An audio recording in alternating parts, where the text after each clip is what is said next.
मैं सिर्फ 2-3 मिनट में बताना चाहता हूं आपको कि हमारे इस एजेंडे में ये जो आज़ादी बचाओ आंदोलन का एजेंडा है उसमें बहुत महत्वपूर्ण एक ये काम है कि जो बार बार मैं मेरे व्याख्यान में कहता हूं कि करीब 34,000 कानून है, 33,735 कानून है जो अंग्रेजों के समय के हैं। उसमें ये टैक्स के कानून हैं, उसमें कुछ नए आने वाले हैं, ये जो वैट की बात चलती है, तो ये कानून को तो हटाना ही पड़ेगा। बिना हटाए तो आजादी नहीं आएगी, स्वराज्य भी नहीं आएगा। बस प्रश्न अपने साथ है जो बेलजी भाई ने कह दिया, जो मैं नहीं कहता आपसे, वो यही है कि आप जब ये कानून हटाने की लड़ाई लड़ेंगे तो आपकी ताकत जो है सरकार की ताकत के बराबर यदि है तो लड़ाई आपकी हो सकती है, और अगर आपकी ताकत कुछ कम है तो सरकार आपको क्रैश कर देगी। क्योंकि ये जो स्टेट होता है ना, ये बहुत निर्मम होता है। राज्य व्यवस्था होती है ना, बहुत निर्मम होती है। उनके यहाँ दया नहीं होती, प्रेम नहीं होता, कोई ममता नहीं होती, कोई मोह नहीं होता। वो एक ही बात जानते हैं, वो क्रैश करना जानते हैं। क्योंकि अंग्रेजियत से उन्होंने वही सीखा है। अंग्रेज भी यही करते थे। जब तक अंग्रेजों की ताकत आपकी ताकत से ज्यादा रही, उन्होंने क्रैश ही किया। और उस क्रशिंग में माने उन्होंने जब बुरी तरह से अत्याचार किया तो 51 लाख हिंदुस्तानी उसमें मारे गए। तो अब वो तो वो दौर था जब लोगों में खून था, उबाल था, जुनून था। गांधी जी जैसे तपस्वी लोग थे जो ऊर्जा भरने वाले थे, तब 50 लाख लोग मारे गए। अभी अगर हम ये करेंगे तो इतने तो मारे जाएंगे, ये तो आप जान लीजिए। 1 करोड़ भी मारे जा सकते हैं, क्योंकि अमलदार शाही और राजनीतिक पार्टियां दोनों एक साथ होंगे आपके खिलाफ। इस लड़ाई में दुश्मन कौन होगा? विदेशी कंपनियां, वो तो ज्यादा बड़ी ताकत नहीं है, मैं आपको बता दूं। उससे बड़ी ताकत ये नौकरशाही की है, और उससे बड़ी ताकत ये राजनीतिक पार्टी। तो राजनीतिक पार्टी, विदेशी कंपनियां और नौकरशाही, ये तीनों आपके खिलाफ होंगे। ये तीनों एक साथ हो जाएंगे, क्योंकि तीनों के हित एक जैसे हैं। अमलदार शाही है, वो राजनीतिक पार्टियों का हित पूरा करती है, राजनीतिक पार्टियां विदेशी कंपनियों का हित पूरा करती है, विदेशी कंपनियां अमलदार शाही को घूस देके अपने कंट्रोल में रखती है। ये एक पूरा उनका बना हुआ एक तंत्र है। तो ये तंत्र पूरा आपके खिलाफ है। तो अगर आपकी ताकत उस तंत्र से कुछ कम है तो वो पूरा क्रश कर देगा। और अगर आपकी ताकत उनसे लगभग 19-20 की है तो आप भी विजयी हो सकते हैं उसमें। अगर 19-20 की ताकत है तब तो लड़ाई में कूद जाना ठीक है, लेकिन अगर 1 और 20 का रेशियो है तो लड़ाई के लिए तैयारी करना ज्यादा उचित है। तो ये लड़ाई हमारी एजेंडे में है, प्रायोरिटी में है। बस समय का फेर है, माने आज करते हैं या 2 साल बाद करते हैं या 3 साल बाद करते हैं। अभी मैं आपको एक जो जमीनी सच्चाई है वो बता दूं तो हम ये लोग मन में बना। जमीनी सच्चाई ये है कि पिछले 1996-97 से कहना चाहिए, 1997-98 से मैं इलाहाबाद छोड़कर इधर घूमने लगा, पश्चिम भारत में, दक्षिण भारत में। तो ये दक्षिण और पश्चिम भारत में घूमते घूमते लगभग 5-1 साल मान लेना चाहिए। जून 1997 से घूमना शुरू किया तो 5-1 साल में ये 100 लोग मैं देखता हूं जो आंदोलन को चलाने की क्षमता वाले मुझे लगते हैं। अभी हमारे समर्थक लाखों में हैं, सहयोगी भी हो सकते हैं, लेकिन जो कार्यकर्ता हैं वो पूरे देश में बहुत अधिक नहीं है। संचालन समितियां जो चलाने वाले लोग हैं वो बहुत अधिक नहीं है। उनकी ताकत तो इतनी भी अभी नहीं है कि एक जिले की सरकार से लड़ाई कर सके। ये तो केंद्र की सरकार और पूरी उसके साथ नौकरशाही और पूरा राजनीतिक तंत्र है। अपने कार्यकर्ताओं की ताकत का अंदाजा मुझे है, क्योंकि उनकी खामियों का, उनकी खूबियों का भी अंदाजा मुझे है। तो चूंकि ये अंदाजा है तो इसलिए मेरे मन में अब कोई दुविधा नहीं है। मेरे मन में बस प्रायोरिटी है, वही प्रश्न है कि जब हमारी अपनी ताकत अभी एक जिले की सरकार से लड़ने की नहीं है तो पूरे एस्टेब्लिश ब्यूरोक्रेसी के खिलाफ लड़ना, राजनीतिक तंत्र और विदेशी कंपनियों के खिलाफ लड़ना अभी शायद मुश्किल होगा। लेकिन हम 1-2 साल में कुछ ऐसा प्रयास करें कि ताकत थोड़ी बढ़ जाए हमारी, तो शायद हम वो जरूर सोच सकते हैं। अब ये प्रश्न है, मेरा ऐसा दूसरे तरह का मानना है कि इस तरह के प्रश्न तब उठाने चाहिए जब ताकत बढ़ जाए। बस इतनी सी बात है, इसमें असहमति कहीं नहीं है। जो 34,000 कानून है वो सब गलत है, स्वराज्य नहीं है, आजादी नहीं है, वो सब बात सही है, असहमति नहीं। बस प्रश्न यही है, उनको ऐसा लगता है कि हम ये प्रश्न उठाएं तो ताकत बढ़ जाएगी। मुझे ऐसा लगता है कि पहले ताकत बढ़ जाए तो ये प्रश्न उठाएं। और गांधी जी के बारे में जब हम कहते हैं तो गांधी जी के बारे में एक बात और सोच लाने चाहिए, बात कहते हुए तय करना चाहिए कि जब वो 1915 में आए यहाँ पर, 1914-15 में, तब से वो घूम रहे हैं पूरे देश में और 1930 में जाके नमक सत्याग्रह कर पाए। 15 साल लग गया उनको।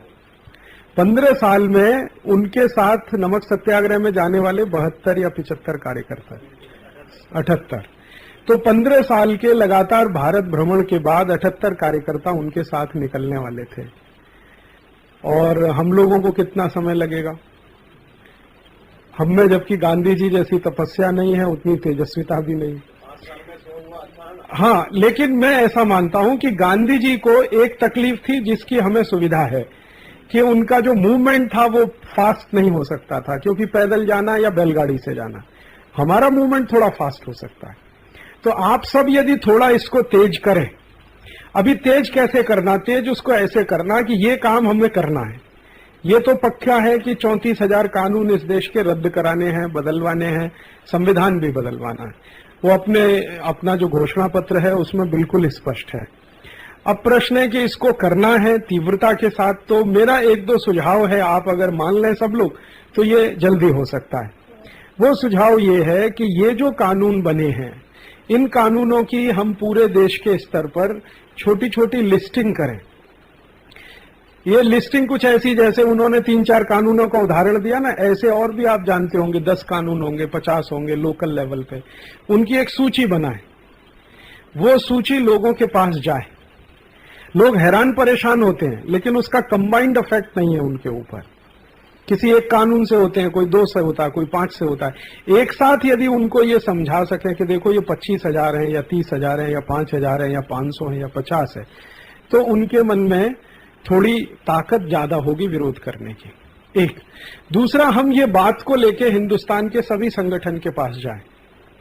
जितने भी व्यापारिक संगठन हैं, जितने भी तकनीकी संगठन हैं, जितने भी सामाजिक संगठन हैं, सांस्कृतिक संगठन हैं, उनके पास इस बात को लेके जाएं। और जैसे जैसे आप इस बात को लेके जाएंगे, उनकी सहानुभूति हमारे साथ हो सकती है। देखिए, आंदोलन में, संगठन में कार्यकर्ता बहुत ज्यादा हो, ये इतना महत्वपूर्ण नहीं है, लेकिन आपके प्रति सद्भावना सबसे ज्यादा हो, वो सबसे ज्यादा महत्वपूर्ण है। मुझे इस बात की कोई चिंता नहीं है कि हमारे पास 100-150 कार्यकर्ता हैं या 500 हैं या 15,000 हैं। मुझे चिंता इस बात की है कि हमारे लिए सद्भावना है क्या सबके मन में।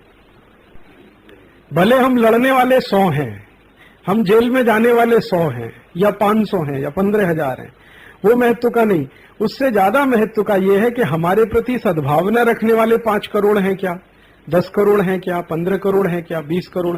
मान लो कल को हम जेल में जाके बैठ गए, तो वो 5 करोड़ इतना हल्ला कर दें इस पूरे देश में कि सरकार की नाक में दम हो जाए। वो तभी होगा जब आपके प्रति उनके मन में कोई सद्भावना है। तो हमें करना क्या है? ये लड़ाई बहुत मुश्किल है, कठिन है, आप इसको समझ लीजिए। ये लड़ाई अंग्रेजों की लड़ाई से ज्यादा मुश्किल है, गांधी जी की लड़ाई से भी ज्यादा मुश्किल है। क्योंकि गांधी जी को लड़ना था बाहर वाले दूसरे दुश्मन से, आपको लड़ना है अपने ही भाई से। जो आपका ही भाई है, आईसीएस ऑफिसर होके सरकार में अंडर सेक्रेटरी बन के बैठा, उसके साथ आपका संघर्ष है। आपका ही अपने बीच का आदमी है, प्राइम मिनिस्टर बनकर बैठा, उसके साथ आपका संघर्ष है। बाहर वाला जो दुश्मन होता है ना, वो दिखाई देता है सबको। अंदर का आदमी होता है ना, उतना दुश्मन नहीं लगता। अगर लगता होता तो 56 साल में इस देश में आंदोलन इतना बड़ा हो जाता, जो आजादी के आंदोलन से भी बड़ा होता। अभी अंदर देश के लोगों को क्या लग रहा है, देश के अंदर जो मानस में करंट है वो ये है, भाई ये सरकार खराब थी, अब एक नई सरकार लाके देखो। वो खराब थी, अब इसको लाके देखो। ये चिमन भाई पटेल खराब था तो मोदी को लाके देखो। मोदी खराब है तो केशु भाई को लाके देखो। केशु भाई खराब है तो किसी और को लाके देखो। वो खराब है तो अटल बिहारी को लाके। ये मानस है, ये हम में से बहुत लोगों का भी है। ये मैं आम आदमी की बात कर रहा हूं तो इंक्लूडेड हम सब हैं, हम सभी हैं। मेरे जैसे हिंदुस्तान में बहुत कम लोग होंगे जिन्होंने आज तक किसी को वोट नहीं दिया। मैंने मेरे वोटर राइट का आज तक इस्तेमाल नहीं किया, क्योंकि मैं मानता नहीं कि अटल बिहारी वाजपेयी या सोनिया गांधी दोनों में से कोई अच्छा है। वो अच्छा इसलिए नहीं हो सकता कि जो सिस्टम चलाने के लिए वो जाने वाला वो सिस्टम ही खराब है। अब अटल बिहारी वाजपेयी कितना भी अच्छा और गुणी आदमी हो, लेकिन सिस्टम जिसको वो चला रहा है वो तो इतना ही खराब है जितना वो अंग्रेजों के जमाने में इरविन चलाता था। जब इरविन ने चलाया वही अटल बिहारी वाजपेयी चलाते हैं, वही सिस्टम सोनिया गांधी चलाएगी और वही सिस्टम आप में से कोई जाएगा तो चलाएगा। जब सिस्टम खराब है तो अच्छे आदमी का कोई मतलब नहीं है वहां जाने का। तो लड़ाई तो ये है। अब हमें जो करना है वो ये कि ज्यादा लोगों के मन में हमारे लिए सद्भावना बन जाए। सद्भावना से मतलब क्या होता है? सद्भावना दो काम के, एक तो ये कि कोई हमारा भले साथ में ना आए लड़ाई के लिए, लेकिन रास्ते में रुकावट पैदा ना करे। सद्भावना उसके लिए जरूरी होती है। हम ये अपेक्षा नहीं करते कि शहर वाले हमारी लड़ाई में हमारे साथ आएंगे या ये 4-5 करोड़ लोग हैं वो हमारी लड़ाई में हमारे साथ आएंगे, ये अपेक्षा नहीं है। अपेक्षा सिर्फ इतनी है कि वो हमारे साथ ना आए, लेकिन जो लड़ाई हमने शुरू किया उसमें रुकावट पैदा ना करें, नहीं तो दुश्मन कई हो जाएंगे और कई फ्रंट पे आपको लड़ना पड़ेगा। एक फ्रंट तो पूरा ऑर्गेनाइज है ही, उससे भी बड़ा आपके ही बीच में से कई लोग निकलेंगे जो कहेंगे क्या फालतू बात करते हो, यही कानून से तो धीरू भाई अंबानी इतना अच्छा हुआ है, तुमको क्या प्रॉब्लम है? यही कानून से टाटा बिरला अगर इतना अच्छा हुआ है तो आपको क्या प्रॉब्लम है?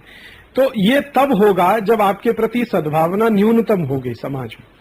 अब यहां सद्भावना तो बहुत दूर की बात है, अभी परिचय नहीं है हमारा।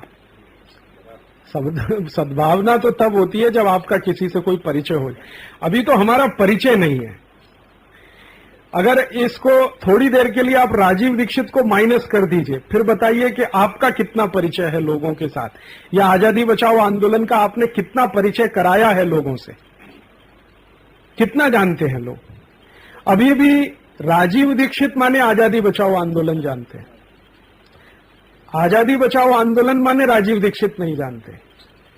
आप साधारण ट्रेन में कभी सफर करते होंगे, पूछना आजादी बचाओ आंदोलन क्या है तो वो सोचे, और उसको पूछो राजीव दीक्षित, हाँ अच्छा राजीव दीक्षित है, तो वो राजीव दीक्षित को ज्यादा जानते हैं, आंदोलन को कम जानते हैं। अभी परिस्थिति है, तो हमारा तो परिचय नहीं है ठीक से अभी लोगों से, और अगर परिचय नहीं है तो सद्भावना पैदा होने की बात तो बहुत दूर की है। और जब सद्भावना हो जाए तो आप कोई लड़ाई लड़ने के लिए तैयार हो सकते हैं, इस उम्मीद से कि भाई सद्भावना तो है लोगों के मन में हमारे प्रति, भले वो हमारे साथ कंधे से कंधा मिला के नहीं लड़ सकते क्योंकि उनकी अपनी लिमिटेशंस हैं। वो सद्भावना जब तक नहीं है, आपके प्रति परिचय नहीं है आपका लोगों के प्रति, तब तक ऐसा कोई बड़ा कदम उठाना वो एक अच्छे नेता का काम नहीं होता। जो सेनापति होता है ना, उसका मुख्य काम यही होता है कि परिस्थिति का आकलन करके युद्ध की घोषणा करे। अगर आपने परिस्थिति का आकलन ठीक से नहीं किया है और आपने कूद गए हैं तो वही होगा जो 1857 में हुआ है। 1857 में बिना तैयारी के हमारे देश में ये जो सब शुरू हो गया, उसके दो दुष्परिणाम निकले। एक तो अंग्रेजों को क्रैश करने का मौका मिल गया, दूसरा 90 साल हमको सतत लड़ना पड़ा और 50 लाख लोगों की कुर्बानी। अगर वही काम परिस्थिति की तैयारी और समझ के साथ किया होता तो 1857 से 3 साल के अंदर आजादी आ जाती, 1860 में आ जाती। वो हुआ क्या कि अति उत्साह में कुछ लोगों ने मई के महीने में कहीं शुरू कर दिया, कहीं जून में हो गया, कहीं कहीं सितंबर में हो गया, कहीं नवंबर में हो गया। बहुत ही अनऑर्गेनाइज लेवल पे सब चला, और वही थोड़ा ऑर्गेनाइज हुआ 1942 में, हालांकि ज्यादा ऑर्गेनाइज तब भी नहीं हुआ था। परिणाम आ गया उसका। वो जितने लोग 1857 में मर गए उतने 1942 में नहीं मरे। 1942 में तो अंग्रेजों की हालत खराब हो गई थी गिरफ्तार करने में, लेकिन 1857 में क्रैश करने में भी उनको कोई तकलीफ नहीं थी, क्योंकि ऑर्गेनाइजेशन कमजोर था। क्योंकि कोई ऑर्गेनाइजेशन नहीं होता है तो ऊपर वाले को क्रैश करने के लिए रास्ता मिलता है। तो अभी तो हम में शक्ति आ जाए, सबसे बड़ी बात तो हमारी अपनी शक्ति की है। हम में अपनी शक्ति आ जाए, थोड़ा आत्मविश्वास आ जाए, हमारा थोड़ा परिचय समाज से हो जाए, समाज के मन में हमारे प्रति सद्भावना हो जाए, तो ऐसे काम करने के लिए हम बिल्कुल फिट होंगे। और अगर ये तैयारी किए बिना जाएंगे तो उसमें यही होने वाला है। देखिए मैं आपको बताऊं, बेली भाई जो बात करते हैं ना, ये जो वैट का है, वैट का मैं एक कहानी सुनाता हूं आपको। हम लोगों ने बंबई में बड़ा विरोध किया, कई जगह मैंने जाके लोगों को प्रयास किया और बंबई में बड़ा एक सफल काम हुआ कि 25-26 संगठन व्यापारियों के बन गए। अब वो संगठन ने मुझे वायदा किया था, आप जो कहेंगे हम करेंगे, आप जो कहेंगे हम करेंगे, आप आज बोलेंगे तो हम सब घर छोड़ के रात को 12 बजे सड़क पे। 3 दिन बाद मैंने उनसे कहा कि परसों से जेल भरो शुरू करना है। तो वहां 3 कार्यकर्ता थे, एक सुशील अजमेरा, एक राजू भाई बोरीवली के और एक और कोई थे। और उससे 15 दिन पहले उन्हीं व्यापारी संगठनों की बंबई के आजाद मैदान में मैंने सभा संबोधित किया। 30,000 थे। 30,000 की सभा में हाथ उठा के उन्होंने कहा आप जेल जाने के लिए कहेंगे जेल चले जाएंगे, आप जो कहेंगे करेंगे। और 1 हफ्ते के बाद मैं कह रहा हूं कि बस परसों से जेल भरो शुरू करना है, तो मैंने हमारे कार्यकर्ताओं को कहा कि आप आगे रहेंगे, बाकी सब पीछे रहेंगे। तो अपने 3 कार्यकर्ता थे, वो 30,000 में से एक भी नहीं था। जिनको तकलीफ है वही लड़ने को तैयार नहीं है। परेशानी तो ये है ना, वैट का मुझे तो कोई तकलीफ नहीं है, ना मेरा कोई उद्योग है, ना मेरा कोई इंडस्ट्री है, ना मेरा कोई बैंक अकाउंट है, ना कोई प्रॉपर्टी। मुझे वैट से कुछ लेना नहीं, कुछ देना नहीं। लेकिन सबसे बड़ी बात है कि जिनको सबसे बड़ी तकलीफ इससे है, अगर वो लड़ने को तैयार नहीं है तो लड़ाई पूरी फेल है। ये जो गांधी जी कर रहे हैं वो क्या कोशिश, वो यही कर रहे हैं कि भाई तुम्हारा प्रश्न है, तुमको खड़ा होना है। गांधी जी का प्रश्न नहीं है, प्रश्न हिंदुस्तान के करोड़ों लोगों। तो ये जो 34,000 कानून है वो सिर्फ हमारा प्रश्न नहीं है, हिंदुस्तान के करोड़ों लोगों का प्रश्न है। अगर उनमें ताकत नहीं बनती तो आप लड़ेंगे किसके लिए? किसके लिए लड़ेंगे? जो विक्टिम है, अगर वो ताकत के साथ नहीं खड़ा होता लड़ाई के लिए, जो डूब रहा है वही अगर हाथ पैर नहीं चलाता बचने के लिए, आप कैसे बचाएंगे उसको?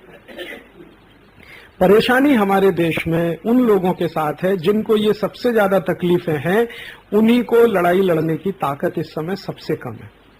और जिनको तकलीफें सबसे कम है उनको लड़ाई लड़ने की ताकत बहुत है, लेकिन हमारी उनके साथ कोई वार्ता नहीं है, कोई संबंध नहीं है, कोई संवाद नहीं है। या तो जिनको सबसे कम तकलीफ है लेकिन लड़ने की ताकत जिनमें है उनके साथ हम दोस्ती कर लें। वो लोग कौन हैं? रिक्शा चलाने वाले, मजदूरी करने वाले, खेती करने वाले, साधारण काम करने वाले, कारीगरी का काम करने वाले, जिनकी कहानी कल शर्मा जी, इनमें ताकत बहुत है।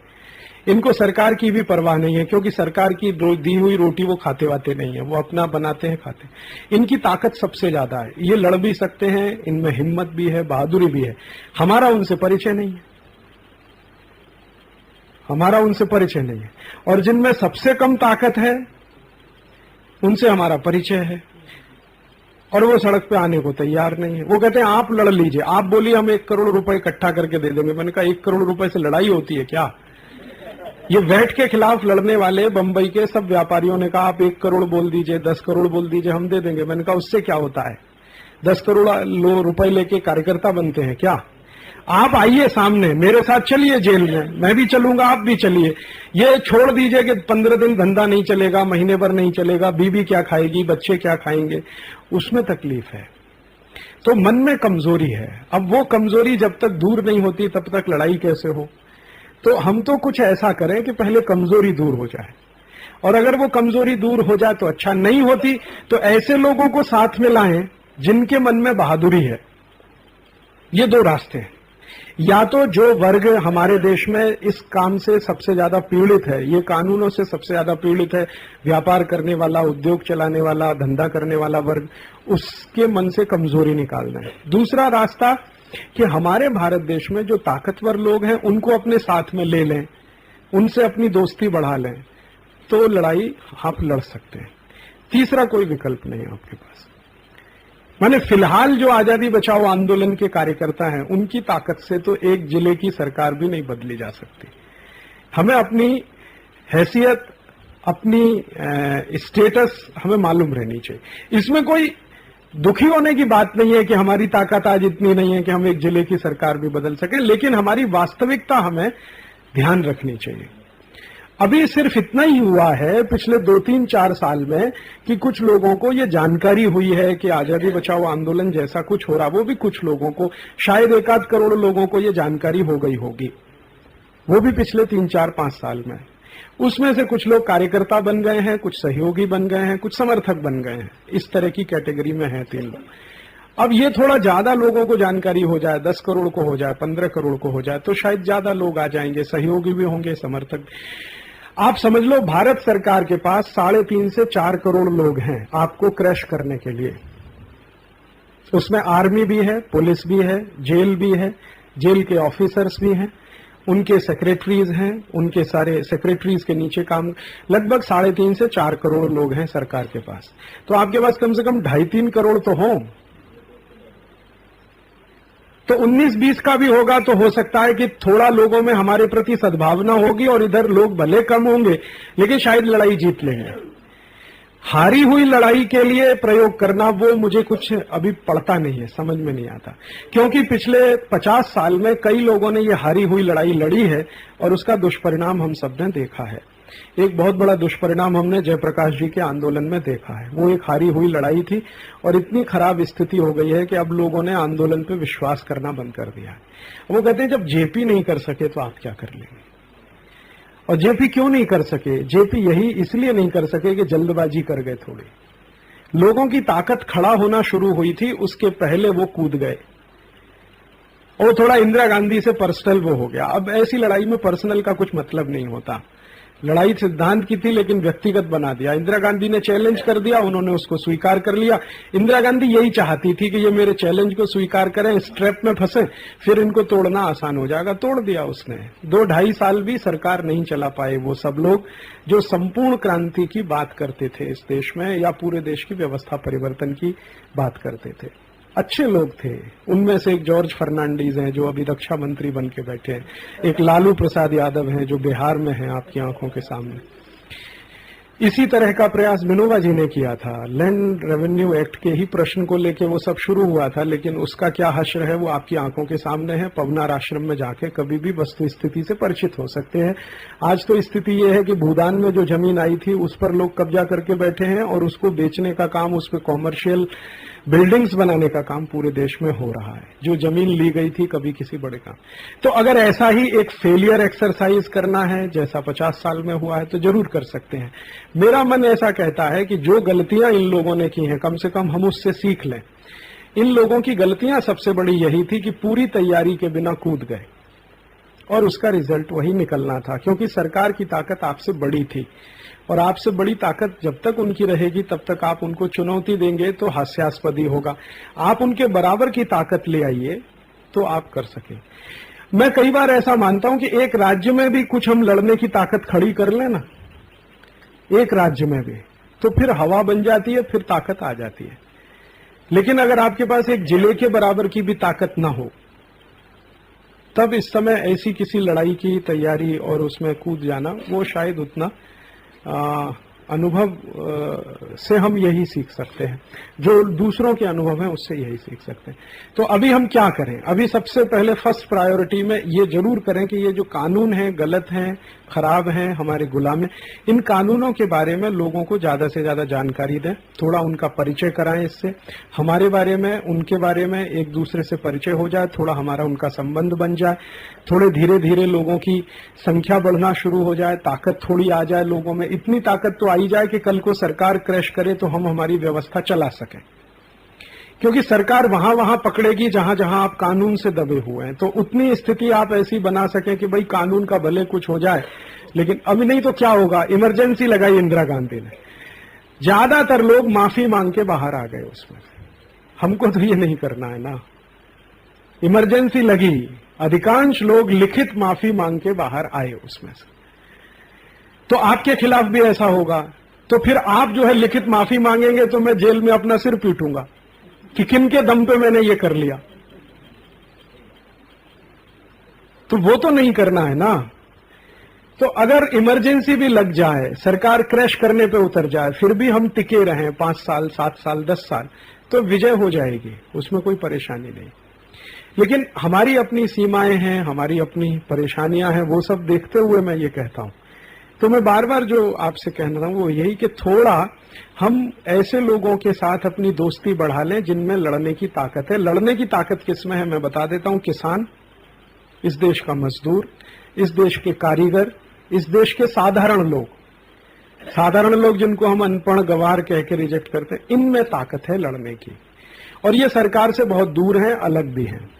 ये जो ज्यादा पढ़ा लिखा वर्ग है, व्यापारी है, उद्योगपति है, चार्टर्ड अकाउंटेंट है, इंजीनियर्स हैं, इनकी ताकत तो नहीं है, क्योंकि ये तो पहले से ही टूटे हुए हैं। आधे से ज्यादा तो बिल्कुल सरेंडर किए हुए लोग हैं। छोटी भी असुविधा हो जाए तो परेशानी होना शुरू हो जाती है, थोड़ा मच्छर लगे तो तकलीफ हो जाती है, बिजली चली जाए तो तकलीफ हो जाती है।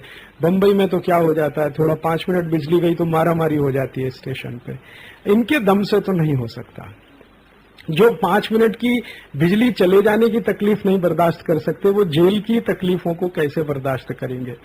एक दिन जेल में रह लेंगे तो अगले ही दिन साष्टांग दंडवत प्रणाम करेंगे और जेलर से माफी मांगेंगे, उसका चरण छुएंगे, भाई हमको छोड़ दो, अब जिंदगी में कभी ये नहीं करूंगा। ये हो जाएगा तो फिर हमारे लिए ऑकवर्ड हो जाएगा कि हम तो आपके दम पे करेंगे और तो हमारे पास कोई ताकत नहीं है, आपकी ताकत पे करेंगे, और वो वहां ताकत जाके फिस हो गई टाएं टाएं। तो मेरे लिए तो फिर ये मुश्किल हो जाएगी कि आने वाले समय में कोई दूसरा आदमी किसी दूसरे राजीव दीक्षित पे विश्वास नहीं करेगा, वही हो जाएगा उसमें। तो जरूर ये करना है, ये आप मन में रखिए कि ये करना है, क्योंकि इसके किए बिना छुटकारा नहीं। लेकिन समय की प्रतीक्षा करिए। कई बार समय भी होता है ना, उसका भी कैलकुलेशन किया जाता है। गांधी जी को एक आंदोलन से दूसरे आंदोलन तक जाने में मिनिमम 10 साल लगता था। 1920-21 में असहयोग किया, 1930 में जाके नमक सत्याग्रह किया। अब उनको जैसे 10 साल लग जाता था, आप भी तो जरा 10 साल लगा दीजिए अपना। तो अगर आपने 10 साल लगा दिया तो ये मुश्किल नहीं है, हो जाएगा। गांधी जी में और आप में बस एक ही है कि उनको वो सुविधाएं उपलब्ध नहीं थी जो आपको हैं। उस समय कैसेट्स नहीं होते थे, उस समय सीडीज नहीं होते थे, MP3 नहीं होते थे, माइक नहीं होता था, बैलगाड़ी से जाना होता था, मुंह गला फाड़ के चिल्लाना पड़ता था, मीटिंगें बहुत छोटी होती थी, एक गांव से दूसरे गांव। ये सब उनके साथ, ये हमारे साथ नहीं है। हम चाहे तो रेलगाड़ी से जा सकते हैं, चाहे तो जीप से जा सकते हैं, माइक हमारे पास है, सीडीज हमारे, तो सुविधाएं हमारे पास बहुत हैं। तो बिना सुविधा के अगर उनको 10 साल लगा, और तपस्वी आदमी को 10 साल लगा जो अफ्रीका से सब करके आए थे, अगर भारत में कुछ ऐसी खास बात है कि काम यहां तुरंत नहीं होता, जल्दी नहीं होता, धीरे धीरे होता है। इस देश का आदमी बहुत सहनशील है, इसलिए समय लगता है उसको। ये 10-12 साल के अनुभव से मुझे समझ में आया कि इस देश के आदमी को किसी चीज की जल्दी नहीं है, बिल्कुल जल्दी नहीं है। इस देश का बिल्कुल जल्दी नहीं है, क्योंकि मान्यता वैसी है ना कि अगला जन्म भी तो पड़ा है कुछ करने के लिए, सब यही जन्म में थोड़ी करना है, अगले जन्म में भी करना है। तो चूंकि जल्दी नहीं है, अब यूरोप में ऐसा नहीं होता, यूरोप में बिल्कुल उल्टा होता है। वहां हर आदमी को जल्दी है, क्योंकि जीवन एक ही है, इसी जीवन में सब करना है, तो जल्दी है। हमको जल्दी नहीं है। अब चूंकि ये जल्दी नहीं है सामान्य आदमी के मन में, तो वो अपनी ही स्पीड से चलेगा। आप उसको कितना भी डंडा मारोगे, फटकारोगे, वो नहीं करने वाला। अच्छा, आदमी की तो छोड़ दो, हमारे कार्यकर्ताओं की बात करता हूं, कितना धीमे धीमे काम करते हैं वो मैं जानता हूं। कितना धीमे धीमे हमारे कार्यकर्ता काम करते हैं, जिनके मन में कुछ करने की ललक है, उनको मैं जानता हूं। तो एक बाहर वाले आदमी की मैं क्या बात करूं। तो जब हमारी स्पीड इतनी धीमी है काम करने की, तो बाहर वाले की तो हमसे भी धीमी होने वाली है। हम थोड़ी समझ वाले लोग हैं, जब इतनी धीमे गति से चलते हैं, काम करते हैं, तो बाहर वाले और भी ज्यादा धीमी गति से चले। तो चूंकि गति हमारी धीमी है काम करने की, तो उसमें इमीडिएट एक्शन संभव नहीं है। जब आप बहुत फास्ट हैं तो एक्शन बहुत फास्ट हो सकते हैं, स्पीड आपकी स्लो है तो एक्शन भी स्लो होने वाले। तो अच्छा हुआ बेलजी भाई ने ये विषय उठाया, हमारे दिमाग में ये बैठे हम इस पे बात करें, चिंतन करें, और बात यहां से शुरू करें कि साधारण आदमी से बात करें। देखो ये कानून, ये कानून, ये कानून, इससे इतनी हैरानी, इससे इतनी परेशानी। हाँ बहुत परेशानी है, चलो कुछ करेंगे मिलके। हाँ करेंगे। तो जैसे जैसे ये करेंगे मिलके करने वाले लोग इकट्ठे होते जाएंगे, ताकत आपकी बड़ी हो जाएगी। और जैसे ही आपकी ताकत इतनी, मैं तो इतने के लिए भी तैयार हूं, एक राज्य में हिट करने की भी ताकत हो गई तो हम कर देंगे, देश की चिंता नहीं करेंगे। एक राज्य में भी अगर हो गया, कर्नाटक में, महाराष्ट्र में, गुजरात में, तो हम कर देंगे। लेकिन इतना तो होना चाहिए कि एक राज्य के लिए, एक राज्य की सरकार की जितनी ताकत है, उतनी ताकत यदि हमारे पास है तो उतने में भी हम कर देंगे। हम ये उम्मीद नहीं करेंगे कि पूरे देश में हो जाए, लेकिन एक राज्य में तो हो जाए। एक राज्य से मतलब कि उस राज्य के सभी गांव में कम से कम आपका एक सहयोगी, एक समर्थक, एक सद्भावना रखा हुआ आदमी तो हो जाए। भले सक्रिय कार्यकर्ता आपके पास 100-200 हो, लेकिन हर गांव में आपका एक समर्थक, एक सहयोगी तो हो, इतनी व्याप्ति तो हो। तो कम से कम क्या होगा कि जब हम एक्शन लेंगे और उसके विरोध में कुछ होगा तो वो कम से कम सद्भावना तो रखेगा, ईश्वर से प्रार्थना तो करेगा, बगल के गांव में जाके हमारे लिए कुछ व्यवस्था में तो थोड़ी मदद करेगा। क्योंकि अगर आप कल जेल के अंदर जाते हैं सबके सब, तो जो रनिंग आपके इंस्टीट्यूशन है उनको चलाने के लिए लोग चाहिए, वो सभी ठप हो गए। सरकार तो यही चाहेगी कि आपका सब काम ठप हो जाए। 2-3 साल अगर कोई काम ठप हो जाता, मशीनरी में जंग लग जाता, फिर आगे कुछ नहीं होता। तो वैसी ही एक परिस्थिति हमारे सामने भी आएगी। तो अगर हमारे लिए सहयोगी और समर्थक और सद्भावना रखने वाले लोग अगर नहीं हुए, तो आपका तो वही हाल हो जाएगा जो आतंकवादियों का होता है। भाई वो भी क्या कर रहे हैं, सरकार से ही तो लड़ रहे हैं, पूरी मिलिट्री लगी है उनको क्रश करने में। इतना ही है कि उनके लिए सद्भावना नहीं है पूरे देश में, होती सद्भावना तो सरकार पलट जाती है उनके कारण। वही आपका होगा, लोग आपको टेररिस्ट कहेंगे, आपको और भी बहुत कुछ कह दिया जाएगा। आप कहा जाएगा ये CIA के एजेंट हैं, ये KGB के एजेंट हैं जो राष्ट्र के खिलाफ विद्रोह कर रहे हैं, हम राज्य के खिलाफ कर रहे हैं, लेकिन कहेंगे ये राष्ट्रद्रोही हैं सबके सब। पार्टी सब एक हो जाएंगे क्योंकि हम सबके खिलाफ हैं। तो अभी कांग्रेस बीजेपी अलग अलग है, हमारे लिए दोनों एक हो जाएंगे।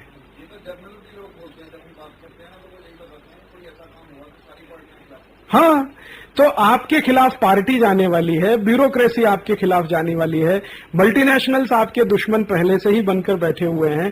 टाटा बिरला डालमिया के मन में आपके प्रति कोई सद्भावना नहीं है क्योंकि वो उनके कोलैबोरेटर हैं, और इधर जो साधारण आदमी है उससे हमारा कोई परिचय नहीं है। तो किसके दम पे लड़े? या तो चलो टाटा बिरला डालमिया हमारे साथ होते, उनके दम पे हम लड़ सकते हैं, या तो ब्यूरोक्रेसी हमारे साथ होती, उनके दम पे लड़ सकते हैं, कोई पॉलिटिकल पार्टी होती, उनके दम पे लड़ सकते हैं। कोई तो आपके साथ नहीं है बैकअप के लिए।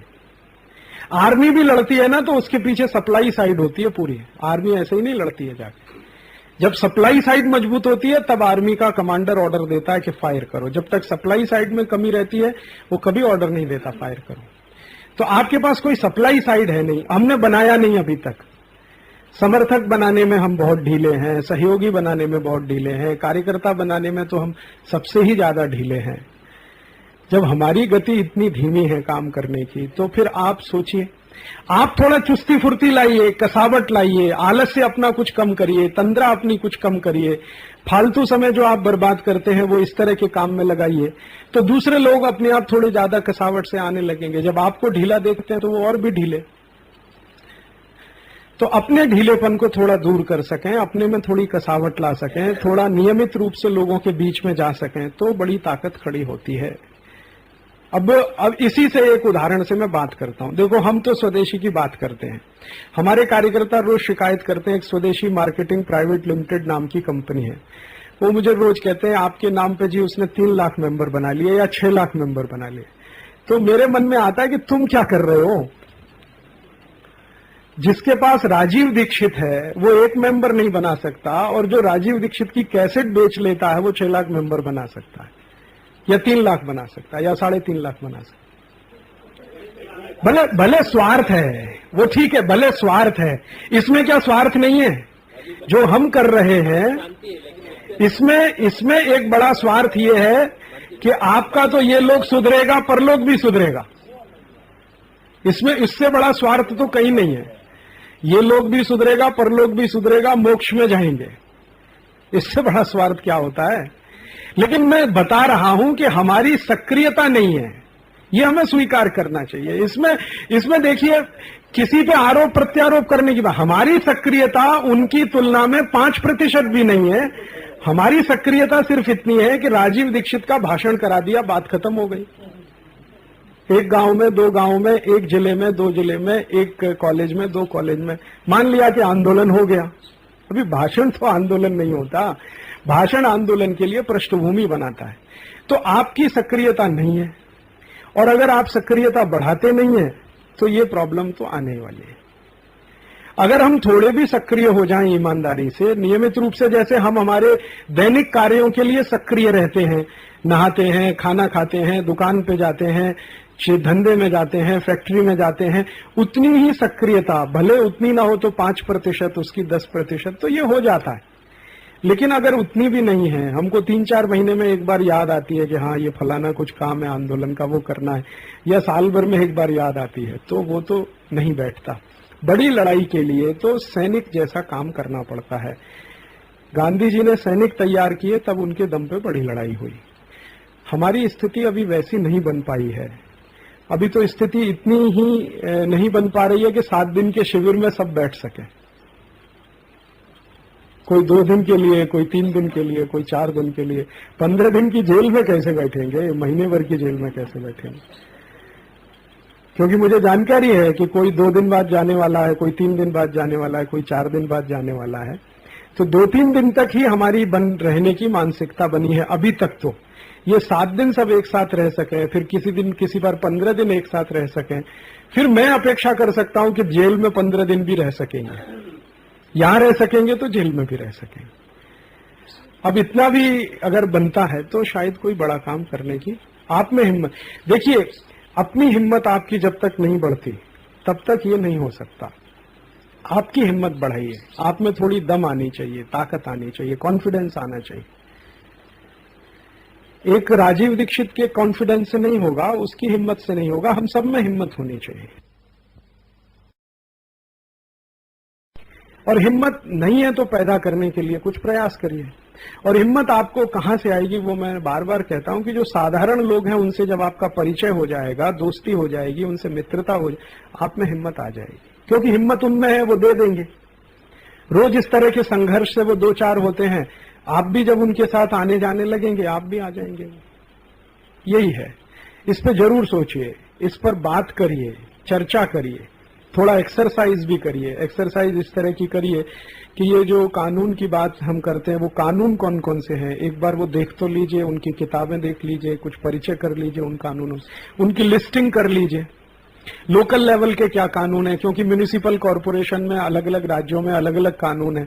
तो इतना ही करिए कि अपने अपने राज्य में जो हैरान परेशान करने वाले लोकल कानून है उनकी एक सूची बना लीजिए, उस पर 2-2, 3-3 लाइन का राइटअप लिख लीजिए, इससे ये हैरानी है, इससे ये परेशानी है, इससे ये। थोड़ा ऑर्गेनाइज काम करना पड़ेगा, क्योंकि युद्ध जैसा होगा ये, स्टेट के खिलाफ आपका युद्ध होगा। तो युद्ध की तैयारी वैसे ही करनी पड़ती है जैसे युद्ध में जाते हैं आप, बिना तैयारी के नहीं जाता। तो आप इसमें छोटी छोटी तैयारियां कर लीजिए, थोड़ा आपको कॉन्फिडेंस आ जाएगा, लोगों के साथ बात हो जाएगी, दोस्ती हो जाएगी, सद्भावना बन जाएगी, वो आपके पीछे खड़े हो जाएंगे, आप भले फ्रंट में रहेंगे, संख्या भले कम रहेगी, फिर भी आप जीत लेंगे। क्योंकि सरकार को ये डर जिस दिन हो जाएगा कि आजादी बचाओ आंदोलन के कार्यकर्ताओं को जेल में डालना माने 10 करोड़ वोट हाथ से चले जाना, ये डर अगर उनको हो गया, भले आपके पास कार्यकर्ता नहीं है, कार्यकर्ता 50 ही है या 100 ही है, लेकिन पार्टी को यह डर है कि ये 50 को भी जेल में भेज दिया तो 10 करोड़ वोट पूरे देश का चला गया हमारा, तो आपकी जीत हो जाएगी। जेल में जाने वाले बहुत नहीं होंगे क्योंकि जेल में उतनी जगह भी नहीं है, लेकिन सरकार को डर होना चाहिए उसका, वो डर बड़ी बात है। अभी उनको ये डर अगर है तो आपकी विजय हो जाएगी, नहीं है तो आप पराजित होंगे। और एक बार आप पराजित हुए तो आपकी हिम्मत एक ही पराजय में टूट जाने वाली है। क्योंकि हम तो 1945 के पहले के लोगों से ज्यादा कमजोर हैं, उनमें मजबूती थोड़ी हमसे ज्यादा थी, क्योंकि कष्ट में रहने की उनको आदत थी। हम थोड़ा कष्ट में रहना भूल गए हैं, सुविधाओं में रहने के आदी हो गए हैं, इसलिए हमारी आत्मशक्ति भी कम है। गांधी जी की आत्मशक्ति जो बार बार हम कहते हैं इतनी बड़ी थी, वो परेशानियों में रहने से आत्मशक्ति आती है, तकलीफों में रहने से आत्मशक्ति आती है। तो उतना तो है नहीं अभी हमारे पास, लेकिन ये हो जाएगा, थोड़ा हम प्रयास करें तो। आदमी चाहे वैसे मोड़ सकता है अपने जीवन को, हम चाहे तो हम भी मोड़ लेंगे। इसमें कोई, मैं मानता हूं इसमें निराश होने की भी जरूरत नहीं है, इसमें ज्यादा दुखी होने की भी जरूरत नहीं है। बस जरूरत इस बात की है कि हम हमारी सक्रियता बढ़ाएं, हमारे आलस्य को छोड़ें, थोड़ा समय नियमित रूप से जो सब काम के लिए आप निकालते हैं वो इस काम के लिए भी निकालें तो हो जाएगा। और साधारण लोगों से परिचय बढ़ाएं, साधारण लोगों से दोस्ती बढ़ाएं, वही आपके साथ आने वाले हैं, उन्हीं की ताकत से आप कोई विजय पा सकते हैं। उसके लिए जो करना है करें, पदयात्रा करनी है पदयात्रा करें, पैम्पलेट बांटना है पैम्पलेट बांटें, कैसेट सुनानी है कैसेट सुनाएं, गांव गांव जाना है गांव गांव जाएं, साहित्य बांटना है साहित्य बांटें, भाषण करना है भाषण करें, जो करना है करें। उसमें हाँ, जन जागृति भी अगर आप लाएंगे ना तो ये भी बहुत बड़ी। मैं साधारण लोगों को ये माहिती नहीं है कि किस कारण से हमें दुख है। 90% लोग ये मान के बैठे हैं कि हमारा भाग्य खराब है इसलिए हम दुखी हैं। हमने पुराने जन्म में कोई पाप किया होगा तो उसका भोग कर रहे हैं। तो कानून की मालूमात अगर आप करा दें लोगों को, जो मालूमात उनको नहीं है अगर वो आप करा दें। अब जैसे ये वैट का है, वैट का सरकार को वापस लेना पड़ा, उसका सबसे बड़ा कारण ये था कि वैट के विरोध में जानकारी 2-3 महीने के अंदर पूरे देश में फैल गई। अब 2-3 महीने के अंदर वो जानकारी पूरे देश में फैल गई, सभी व्यापारी एसोसिएशन के पास जानकारी आ गई, बिल बनने से पहले उसका ड्राफ्ट लोगों के हाथ में आ गया, तो वो हो गया। सरकार को वापस लेना पड़ा कि अभी हम 2005 के बाद सोचेंगे इसको लाना है कि नहीं लाना। अगर ऐसे ही सबके बारे में माहिती पूरे देश में हो जाए तो बहुत तेजी से सरकार पीछे हट जाती है। सरकार में भी ज्यादा दम नहीं है, ये भी आप जान लीजिए। जितनी दम अंग्रेज सरकार में थी उसका तो 10 छटाक भी इसमें नहीं है। जो अभी सरकार, ये बहुत डरी हुई सरकार है, बहुत कमजोर सरकार है। लेकिन बस इतना ही है कि माहिती वाले लोग ज्यादा हो गए, उसी दिन सरकार इस सबको बदल देगी। हो सकता है जेल भी नहीं जाना पड़े, आपने बस ऐलान कर दिया, उतने में सरकार कहेगी अच्छा जी बताइए अभी नया कानून क्या बनाए हैं। ये भी हो सकता है। ताकत उसमें भी ज्यादा नहीं है, ताकत हम में भी ज्यादा नहीं है, लेकिन इतना जरूर है कि जन जागृति जो होनी चाहिए इस काम के लिए वो बहुत कम है लोगों में। अगर थोड़ा आप कर सकें तो हो जाएगा। वो तो कैसे तो निकल जाएगी, लेकिन मेरा ये कहना है कि थोड़ा थोड़ा आप उसको जानने की कोशिश करें, क्योंकि बात तो आपको करनी है। तो मैं बार बार बेलजी भाई आते हैं, वो ये कहते हैं संविधान ही कम से कम देख लीजिए देश का, उसमें आपको क्या क्या खराब लगता है उतनी जानकारी हो जाए। फिर कुछ कानून है उसमें क्या क्या खराब लगता है। कानून की सब किताबें बाजार में उपलब्ध हैं, 30, 35, 40 रुपए से लेके 200-250 रुपए के बीच में है। नहीं है तो वकीलों से कुछ दोस्ती कर लीजिए, अपने बीच में कुछ वो बता देंगे। लिस्टिंग कर लीजिए, एक लिस्ट तो बना लें कि मान लो गुजरात में ये 1000 कानून हैं जो लोगों को हैरान परेशान करते हैं, कर्नाटक में ये 2000 कानून है जो हैरान परेशान करते हैं, बंबई में ये 500 कानून है जो हैरान परेशान करते हैं, या कोई भी कानून। तो ये कानून के बारे में अगर आप थोड़ी थोड़ी भी माहिती कर लेंगे तो इससे आपका आत्मविश्वास आएगा। अभी तो मैंने कह दिया 34,000 कानून है, आपने सुन लिया मान भी लिया, लेकिन देख तो लीजिए वो 34,000 ही है या 35,000 है या 40,000 है या 32,000 है, उतना तो कर लें। थोड़ा अपने लेवल पे ये करना शुरू करेंगे ना तो थोड़े दिन में हो जाएगा। ये असंभव ये कुछ भी नहीं है, दुनिया में कुछ भी असंभव नहीं होता। जो 2 सबसे ज्यादा असंभव बातें दुनिया में कही जाती थी कि ईस्ट और वेस्ट जर्मनी कभी एक नहीं हो सकते, वो हो गए। जो और भी उससे बड़ी असंभव बात कही जाती थी वो ये कि यूरोप के देश कभी एक नहीं हो सकते, वो भी हो गए। 12-13 देशों ने मिलकर कॉमन यूरोपियन करेंसी बना लिया, मार्केट बना लिया, अब पार्लियामेंट बनाने जा रहे हैं, कल आर्मी भी बना लेंगे। दुनिया में सबसे ज्यादा असंभव मानी जाने वाली बातें थी ये कि यूरोप कभी एक नहीं हो सकता, क्योंकि यूरोप के सभी देश एक दूसरे के विरोधी, सबने एक दूसरे पे हमले किए हैं। स्पेन ने पुर्तगाल पे किया, पुर्तगाल ने स्पेन पे किया, इटली ने फ्रांस पे किया, फ्रांस ने इटली के खिलाफ किया, इंग्लैंड वाले फ्रांसीसियों को गाली देते हैं, फ्रांसीसी इंग्लैंड वालों को गाली देते हैं, सब एक दूसरे के खिलाफ घृणा से भरे हुए। इतनी ही घृणा है जितनी भारत और पाकिस्तान में, शायद उससे भी ज्यादा। फ्रांस में आप जाएं तो ये महसूस कर लेंगे कि हर फ्रांसीसी के मन में अंग्रेज के प्रति कितनी घृणा है और हर अंग्रेज में फ्रांसीसी के प्रति कितनी घृणा है। उतनी घृणा के बावजूद ये सब एक हो सकते हैं, जो असंभव लग रहा है तो ये भी असंभव नहीं है, ये भी संभव है, लेकिन उसके लिए प्रयास करना है। जर्मनी को भी एक करने में बहुत प्रयास हुआ है और उसमें 30-40 साल लग गए हैं, तब जाके दोनों एक हुए हैं। कॉमन यूरोपियन मार्केट बनाने में भी इतना समय लगा है उनको, तो हमको भी थोड़ा समय लगेगा। समय को लगा के थोड़ा सा ये करके, दिशा क्या है वो मैंने बताया। एक काम आप ये कर लीजिए कि ग्रुप बना के स्टडी शुरू करिए। स्टडी से मेरा मतलब कोई ये वकील, ये मैसूर वाले लड़के हैं, ये जा सकते हैं क्योंकि बार एसोसिएशन में 2 व्याख्यान हो गए और बार एसोसिएशन वाले सब जानते हैं। उनको कहिए कि भाई हमको ये करना है, कि कौन कौन से कानून है जो अंग्रेजों के जमाने के बनाए हुए हैं वो कर्नाटक में आज भी चल रहे हैं। आज वाले कर लो, आज वाले कर लो। 1950 के बाद से कितने ऐसे कानून है जो हैरान परेशान करते हैं। ये वकील आपको बता देगा, कोई भी वकील बता देगा ये कानून ये परेशानी करता, वो कानून ये परेशानी करता, वो उसकी लिस्ट बना लो। लिस्ट के आधार पर लोगों से चर्चा शुरू करो। वो चर्चा जो है वो लोगों को आपसे जोड़ेगी। फिर लोगों को अच्छा है आप ये बात करने वाले हैं, चलो हम भी आपके साथ हैं, चलो हम भी आपके साथ। ये बिल्कुल सही है, कोई लोग स्वदेशी पे हमारे साथ नहीं होंगे लेकिन इस विषय पे साथ आ जाएंगे, तो इस पे आ जाएंगे साथ, लेकिन उनके साथ चर्चा तो हो, विचार तो हो, बहस तो हो। अभी जैसे हमने एक सूची निकाली, क्या स्वदेशी क्या विदेशी, ऐसी सूची निकाल दो जिले स्तर पर कि ये कानून है जो हैरान परेशान करते हैं, ये कानून को हटाने का है। मान लो आपने एक सूची बना के बांटना शुरू कर दिया, एक प्रदेश ने एक बार किया, दूसरे ने किया, फिर तीसरे ने किया, फिर ऐसे 8-10 जगहों पे भी आपने किया, तो वो एक साधारण माने जो वर्ग है उसके लिए अभियान जैसा बन जाएगा। उसका जुड़ाव आपके साथ हो जाएगा, सद्भावना भी आपके प्रति हो जाएगी, ताकत भी आपकी बन जाएगी। उसी में कोई दिन एक प्रस्ताव कर लें कि भाई अब तो हम ना सहकार आंदोलन करेंगे, असहकार आंदोलन करेंगे या सिविल नाफरमानी करेंगे, शुरू हो जाएगा। एक जगह शुरू होगा, फिर उसकी आग दूसरी जगह, दूसरे से तीसरी जगह, क्योंकि एक बार ये बात फैल चुकी होगी, चर्चा हो चुकी होगी, तो देर नहीं लगती आग लगने में। एक जगह हमने शुरू किया, मान लो कर्नाटक में मैसूर से शुरू किया, तो राजकोट तक पहुंच जाएगा 6-8 महीने में, फिर राजकोट से दिल्ली तक पहुंच जाएगा। फिर क्या होगा, कुछ लोग हैं जो दूर से देख रहे हैं, वो भी कहेंगे हाँ चलो अब इसमें साथ में आ जाए। तो फिर क्या होगा कि ये पॉलिटिकल पार्टी की शक्ति, सरकार की शक्ति और ऑर्गेनाइज सेक्टर, ये भी हमसे कम ही पड़ेगा उस स्थिति में। तो वो कम पड़ जाए तो आप जरूर जीत जाएंगे।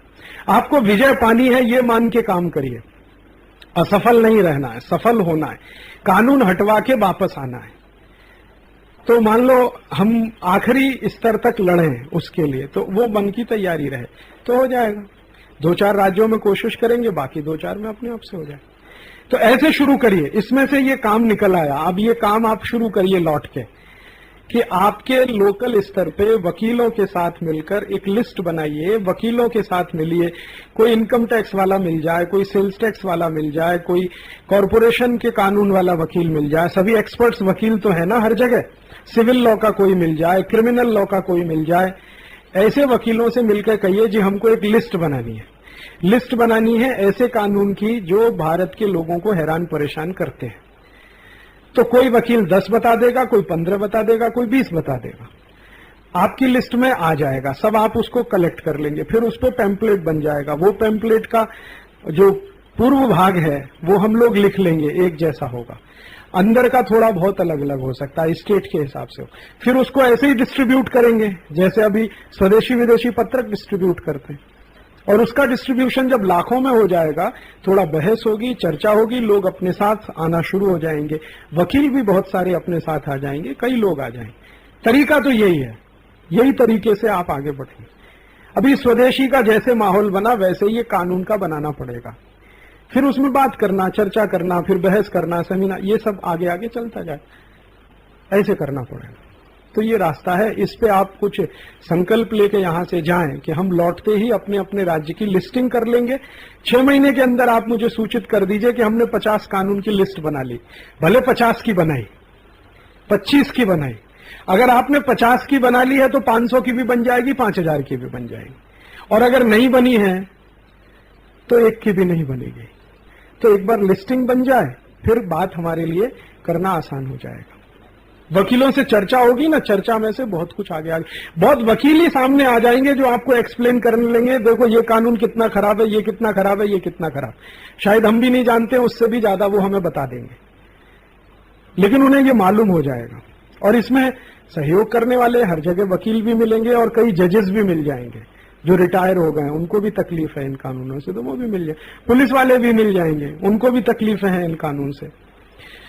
तो अगर ये सद्भावना बना के हम चलेंगे, बहुत आसान है इसको बदल लेना, और बिना कुछ होमवर्क के, बिना किसी एक्सरसाइज के कूदेंगे तो। अब इसमें इतना ही है कि जैसे हमने स्वदेशी विदेशी का काम पूरी शिद्दत से ताकत लगा के किया, वैसे ही अब ये कानून का काम हाथ में उठा लीजिए, वो भी उतनी शिद्दत और ताकत से तो बन जाएगा। इतना ही मुझे कहना है। इसमें अभी भी सोचना है, लौटने के बाद हमें क्या करना है वो एक काम आज नक्की हो गया। ऐसे एक एक दिन में कुछ कुछ काम नक्की होता जाएगा कि यहां से लौटने के बाद हमें क्या करना। तो अभी मैं बस इतना ही कह के 2 मिनट में ये पूरा करना चाहता हूं कि अभी कहां कहां ये काम आप शुरू कर देंगे जाते, बताइए। आप नागपुर में शुरू कर देंगे कि कौन कौन से कानून हैं जो महाराष्ट्र के लोगों को हैरान परेशान कर रहे हैं, नागपुर में हो जाएगा। गुजरात में आप सेल्स टैक्स का कर लेंगे, है कर्नाटक में नहीं, जिले के हिसाब से बताइए। मैसूर में कर देंगे, आपके शिमोगा में कर देंगे, चलिए आप इलाहाबाद में कर देंगे, ठीक है। आप अपने संबल मुरादाबाद में, आप उड़ीसा में कालाहांडी में, आप चेन्नई में कर देंगे, ठीक है। तो 15-20 जिले हो जाएंगे। अगर ये 15-20 जिले में आपने लिस्टिंग कर ली, आप कर लेंगे कानपुर वानपुर में, आप कर लेंगे वहां पे राजसमंद में, तो अगर 20-25 जिले में ये हो गया तो फिर स्टेट में भी हो जाएगा, वो तो बढ़ता जाएगा। फिर इसमें एक सबसे आसान काम आपके लिए पता है क्या हो जाएगा? आप तो जाएंगे, एक छोटी बात, वकीलों का बहुत बड़ा ग्रुप आपके साथ आ जाएगा, क्योंकि आपको जितनी हैरानी परेशानी है उनको भी है वकीलों, और जो सेंसिटिव है ईमानदार वकील हैं उनको तो सबसे ज्यादा परेशानी। तो वो फिर आपका ज्यादा काम तो वही कर देंगे, एक्सपर्टाइज तो उनके पास है ना, ज्यादा काम तो वही कर दे। फिर आप उनसे कहोगे आप जी एक पुस्तक लिख के दे दो, एक आम आदमी को समझ में आ सके, ये सब काम वो लिख भी देंगे। फिर उसको छपा के फिर गांव गांव बांटने का काम, ओपिनियन बनाने का काम, प्रेस के साथ बात करने का, अखबारों के साथ बात करने का, ये जैसे जैसे चर्चा में आएगा वैसे वैसे ये जागृति बढ़ेगी, सद्भावना बढ़ेगी, सहयोग बढ़ेगा। आपके प्रति 2 साल में 3 साल में ऐसा माहौल हो जाएगा कि आप 2005 में जेल भरने की बात करें, भले हम सब जेल में चले जाएं, लेकिन हमारे पीछे हल्ला करने वाले, सरकार को हैरान परेशान करने वाले लोग बहुत हों, तो सरकार सरेंडर भी कर देगी। इसमें कोई बड़ी ये वैट का तो उदाहरण हमारे सामने है ना। जितनी तेज जागृति फैली वैट के बारे में, उतना ही जल्दी सरकार ने सरेंडर किया। ये तो आप सब जानते हैं ना, ये तो 2-4 महीने पुरानी बात है, ज्यादा पुरानी। एक एक मुख्यमंत्री ऐसे बोलता था कि सवाल ही नहीं उठता कि मैं वैट लागू ना करूं। ये तो ये छत्तीसगढ़ वाले बताएंगे कि दिग्विजय सिंह और ये अजीत जोगी फूंकार मार मार के कहते थे कैसे हो सकता है कि वैट लागू ना हो। नरेंद्र मोदी बोलता था कि मैं कैसे छोड़ दूंगा वैट नहीं हो। अभी सबकी हवा निकल गई कि नहीं। फाइनेंस मिनिस्टर ने एक दिन कहा, डेट डिक्लेयर कर दिया था दिग्विजय सिंह ने कि मैं तो इसी दिन से कर ही दूंगा, भले कुछ भी हो जाए, सरकार रहे न रहे, मेरा शासन रहे न रहे। इतनी बड़ी बड़ी बातें करने वाले चीफ मिनिस्टर सबकी हवा निकल गई, क्योंकि पार्लियामेंट में रिपोर्ट आ गई। वो रिपोर्ट ये आ गई कि भाई वैट लागू करेंगे तो क्या है। तो आईबी ने बता दिया कि आप जिंदगी भर के लिए भूल जाइए कि आप दोबारा कभी सत्ता में आ सकेंगे। बीजेपी वालों को इतना डर लगा, नरेंद्र मोदी को ऑर्डर हो गया, उनको ऑर्डर हो गया कि नहीं करना, बस नहीं करना, तो चुप बैठे। तो सरकार की ताकत कितनी है वो समझ लीजिए आप। उनको ये समझ में आ गया कि वैट लागू करने से 3-4 करोड़ वोट उनका चला जाएगा, ये उनको समझ में आ गया। कांग्रेस को समझ में आ गया कि हमारा भी वोट बैंक कम हो जाएगा वैट लागू करने से, और ये दूसरे पार्टियों को भी समझ में आ गया कि हमारा भी वोट बैंक चला जाएगा। सीपीएम के वित्त मंत्री की तरफ से वैट शुरू होने के लिए सबसे पहला काम शुरू हुआ था। असीम दास गुप्ता वही कमेटी का चेयरमैन है। वैट लगाने वाली जो कमेटी है, वैट कानून बनाने वाली जो असीम दास गुप्ता है, वो सीपीएम का है। उसी ने सबसे पहले बोला कि मैं नहीं कर सकता मेरे स्टेट में, क्योंकि हम तो पूरे ही उलट जाएंगे अगर हमने ये किया। तो जितनी तेजी से ये हुआ, उससे पता चलता है कि सरकार कितनी कमजोर है। और अगर आप दूसरे कानून के बारे में अगर इतनी ही तेजी से जानकारी फैला सकें तो दूसरे कानून भी विड्रॉ कर लेगी सरकार। ऐसा नहीं है कि वो नहीं करेंगे, उनको बस ये हो जाना चाहिए कि ये वोट अब गया हमारे हाथ से। कितनी भी वर्ल्ड बैंक का प्रेशर, वैट के लिए तो सबसे ज्यादा प्रेशर वर्ल्ड बैंक का है ना, आईएमएफ का है। आईएमएफ वर्ल्ड बैंक का प्रेशर एक तरफ रखा रह गया और भारत की संसद ने बोल दिया कि जी हम नहीं कर सकते। अभी आईएमएफ ने क्या कर लिया या वर्ल्ड बैंक ने क्या कर लिया। कल को इतना ही प्रेशर डब्ल्यूटीओ के लिए हो जाए तो डब्ल्यूटीओ क्या कर लेगा या अमेरिका क्या कर लेगा। ये तो प्रेशर की बात है, और प्रेशर बनाने का सबसे सरल तरीका है माहिती का ज्यादा से ज्यादा लोगों तक पहुंचाना। वैट के बारे में जितनी तेजी से माहिती पिछले 6 महीने में भारत में पहुंची है, उतनी तेजी से माहिती किसी भी कानून के बारे में पहुंच जाए, वो कानून हट जाएगा इस देश में, कहीं से भी पहुंच जाए। तो वो आप कर लीजिए, वो कर लेंगे तो ये एक एक करके। और 2-4 कानून जहां बदले, तो बाकी बदलने के लिए दबाव तो लगातार बढ़ता जाएगा। तो एक एक्सरसाइज शुरू करिए। ये 10-15 जिलों के कार्यकर्ताओं ने कहा है, मैं मानता हूं एक 20 जिले में 6 महीने के अंदर एक सूची बन जानी चाहिए। 20-25 कानून या 50 कानून या 100 कानून या 500 कानून। जरूरी नहीं है कि उसमें सब कानून का नाम हो। आपने मान लो 10 कानून का नाम लिखा, फिर लिख दिया कि ऐसे ही 1000 कानून और है, लेकिन 10 ये हैं। वो 10 ऐसे कानून हों जो आम आदमी को सबसे ज्यादा परेशान करते हो, उनका तो डिस्क्रिप्शन कर दीजिए कि ये साधारण आदमी को सबसे ज्यादा तो ये परेशान करते हैं। ठीक है, बाकी आप सूची दे दीजिए कि 1000 ऐसे और भी हैं, 1500 ऐसे और भी हैं, 2000 ऐसे और भी कानून है। बस उतना काफी है। भले हैं 10 ही आपके पास डिस्क्रिप्टिव, ऐसे ही आप कर लेंगे तो भी बहुत बड़ा काम। फिर वो बाकी जो 10 हैं, फिर 15-20 तो हो जाएंगे। बहुत सारे वकील, ये मैसूर के कार्यकर्ता करें, ये जो शिमोगा के हैं वो करें, चेन्नई वाले करें, नागपुर में हो, फिर आप राजकोट में करिए, अहमदाबाद में करिए। और इसमें ध्यान यही रखिए कि जैसे कानून जो सबसे ज्यादा साधारण आदमी को परेशान कर रहा है, भले वो राशन कार्ड का है, जरूरी नहीं है कि वो सेल्स टैक्स का है, राशन कार्ड का कानून सबसे ज्यादा परेशान करता है साधारण आदमी को, तो राशन कार्ड का कानून। सेल्स टैक्स का व्यापारी को करता है तो सेल्स टैक्स का, कॉरपोरेशन टैक्स का करता है तो लेकिन आम आदमी को ज्यादा परेशान करने वाले कानून को पहले लीजिए। किसानों का ले लीजिए, लैंड एक्विजिशन एक्ट उनको सबसे ज्यादा परेशान करता है, उसका ले लीजिए। तो फिर इसमें कुछ बड़ा काम हो जाएगा। बड़ा काम कैसे हो जाएगा? कुछ वकील जब सामने आ जाएंगे, उनको इंटरेस्ट पैदा हो जाएगा, तो इनकी लीगल हिस्ट्री हम लोगों के सामने लाएंगे कि ये लैंड एक्विजिशन एक्ट की हिस्ट्री क्या है, क्यों लाया इसको अंग्रेजों ने, कैसे लागू किया, उसके पीछे उनका उद्देश्य क्या था, वगैरह वगैरह। ये सेंट्रल एक्साइज लाया तो उसके पीछे उद्देश्य क्या था, क्यों लाया इसको, ऐसे ऐसी बातें सामने आई। वो बातें जब आएंगी तो वो और लोगों का खून खौलाएंगे। अभी तो अपने परेशानी से तो है ही, लेकिन जब उनको ये भी पता चलेगा कि इसका इतिहास भी ऐसा ही है, तो और ज्यादा वो पक्का हो जाएगा। मन में पक्का हो जाए तो फिर तो सब हो जाता है। लड़ाई तो मन से शुरू होती है ना। मन में पक्का हो जाए कि ये तो अब हटाने का ही है, उतना ही काफी होता है। सरकार को डराने के लिए उतना काफी होता है। तो इतना शुरू करिए। आज की चर्चा में से ये आपके लिए एक तरह का होमवर्क है। अभी मैं 6 महीने इंतजार करूंगा, आप मुझे बता दीजिए कि हमने 50 कानून का बना लिया, हमने 100 का बना लिया, हमने 500। पुस्तक लिखिए, पुस्तक लिखिए, पैम्पलेट लिखिए, 10 पन्ने लिखिए, 50 पन्ने लिखिए, 100 पन्ने लिखिए, लोकल भाषा में लिखिए। वो बिल्कुल जरूरी नहीं है हिंदी में लिखे, कन्नड़ में लिखिए, गुजराती में लिखिए, मराठी में लिखिए, क्योंकि आम आदमी को बताना है, समझाना है, तो वो स्थानीय भाषा में ही सबसे अच्छा होगा। फिर बाद में हिंदी विंदी हो जाएगा उसका, या हिंदी वाले कर लेंगे अपने इलाके में, उत्तर प्रदेश में और इधर कानपुर वानपुर। तो ऐसा कुछ करना। तो इसको उतनी ही तीव्रता से करिए जैसे आपने स्वदेशी विदेशी के लिए किया था।